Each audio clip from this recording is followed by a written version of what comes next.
બોલો બા, બોલો. કઈથી આયા? બસ સુરતથી. સુરતથી આયા? હા. તો રિક્ષા કઈથી આવી? રિક્ષા તો આપણા સ્ટેશન પરથી, નડિયાદથી? ડેપો પરથી. હા, ડેપો પરથી. શું નામ તમારું બા? વરસાદે. વર્ષાબેન. અને દાદા? વિનોદભાઈ. વિનોદભાઈ. હા. સુરતમાં કઈ જગ્યાએ બા? સુરતમાં પાંડેસરા. પાંડેસરામાં. હા. શું થયું? કઈ નહીં હવે. બે છોકરા છે, અહીંયા ધક્કો તાણે તો આનો ધક્કો અહીંયા થયા કરે. એટલે શું થયું છે? શું બન્યું છે? કઈ નહીં, મારી કરે, મારીને કાઢી મૂકે છોકરા. મારીને કાઢી મૂકે છે? હા, ગારી કરે, મારે પછી કાઢી મૂકે. બનાવી તો હું કરીએ? હા?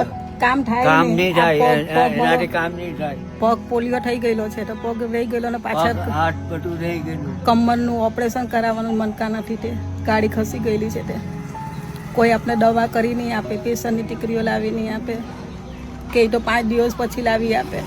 કેટલા છોકરા તમારા? 2 છોકરા છે. 2 વાવા છે? હવે મોટો છોકરો તો આરો છે, પણ એ પણ બિચારો કેટલું કરે પછી એકલો. એનો છોકરો કોલેજ બને પછી છે તે 2 ઘરનું પૂરું થાય એમ એ છોકરાથી.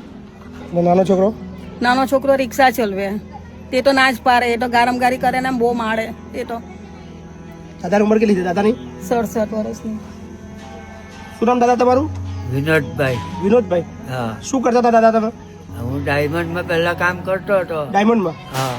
બહુ પહેલા કરતા હતા. પછી હાથે અમાર રોટલીનો ચાલે ને, રોટલીનો order લેતા રોટલીનું હતા. ચાલે ને તો રોટલીનો અમે કરતા હતા. તે પણ એ છોકરો મારીને પૈસા બધા લઈ લે. બધા એમ પૈસા કે મારે એમ કે ગેસ લાઈન માટે એમ કે મારી ગેસ લાઈન કપાઈ ગયેલી છે તો 15,000 ભરવાના છે. તો બધા પૈસા એ લઈ લે. 5 તો તમારું કામ થતું નહીં એટલે નીકળી જાવ એમ? હા, બસ કામ પટી જાય ને એટલે મારી કરે ને ગારમગારી કરે પીને.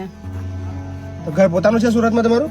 ના, નથી, સુરતમાં નથી. પાંડેસરામાં છે પણ એમના હપ્તા કઈ ભર્યા નથી એટલે છે નથી, એના જેવું જ છે અમારે. તો કોઈને એડ્રેસ આપ્યું એનું? અમારા રોજ આ ફેસબુક પર જોઈએ ને, અમે અચ્છા, રોજ ફેસબુક પર જોઈએ.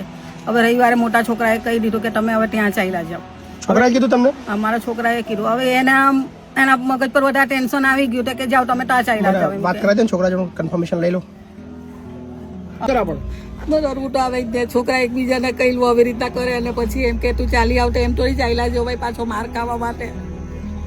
તો પછી ગાળને માર નહીં ખવાય. તમે એક ટાઈમ ઓછું ખાવા આપો ને એ ચાલે, પણ ગાળને માર નહીં ખવાય. કઈ વાત નહીં, ચલો શાંતિ રહો. ને કઈ કરતો વૃદ્ધાશ્રમ લઈ જાઓ.